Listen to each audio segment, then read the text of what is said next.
Science کہتی ہے کہ لوہا اس زمین کا لوکل پروڈکٹ نہیں ہے، کیونکہ لوہا کے پیدا ہونے کے لیے ایک خاص درجہ حرارت کی ضرورت ہوتی ہے جو ہمارے سورج میں نہیں ہے۔ یہ صرف سپر نووا کے پھٹنے کے بعد بنتا ہے۔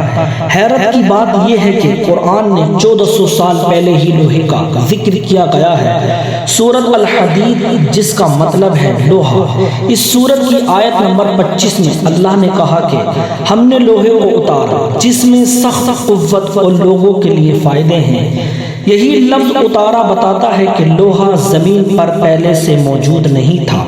مزید حیرانی کی بات یہ ہے کہ سورۃ الحدید قرآن کی بالکل درمیانی میں ہے، یعنی ایک معجزہ۔ سائنس ہر روز قرآن کی سچائی کو تسلیم کر رہی ہے۔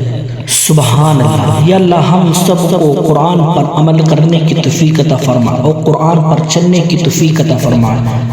جو قرآن کو تفسیر سے سننا چاہتا ہے تو وہ مجھے فالو کرے اور ثواب کے مستحق بنے۔ جزاک اللہ خیر۔ خدا حافظ۔